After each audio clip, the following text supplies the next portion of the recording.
This is the brief on Nietzsche's critique of morality, focusing on the genealogy of morality. Okay, so this book, it's Nietzsche's basically tearing into modern European morality.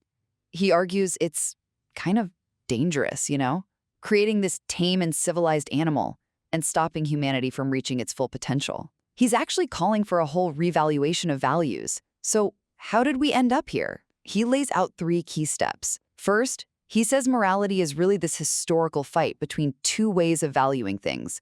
You've got master morality, right? Came from the powerful, the rulers. They affirmed themselves, said their strong life was good. And the weak? Well, they were just bad. But then there's slave morality. This is a reaction from the weak, the oppressed. It's driven by resentment. Think of it as this deep, creative bitterness. They get revenge by calling the master's good stuff evil. And their own good, it's simply defined as being not evil. Second, this split, it leads to what we call bad conscience. Nietzsche argues this is basically our own cruelty turned inward. See, when society penned up the natural, free beast of prey inside us, those instincts for freedom and aggression had nowhere to go but inside. This painful turning inward, that's the birth of bad conscience, that deep self-torment, feeling guilty. He even traces the word guilt back to the simple idea of debts. Finally, this bad conscience, the self-attack, it gets exploited by what Nietzsche calls the ascetic ideal.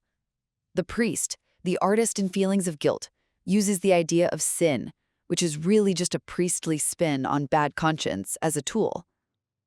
If the suffering person asks, "Why me? I'm good," the priest says, "Ah, you're a sinner." It twists that self-cruelty back onto the sufferer. It's agonizing, sure, but it gives a kind of meaning, even if Nietzsche calls it harmful par excellence because it breeds a hatred for human life itself. So for Nietzsche, Western morality, loving guilt and sin, it basically comes down to resentment, turning cruelty inwards to create these spiritual ideas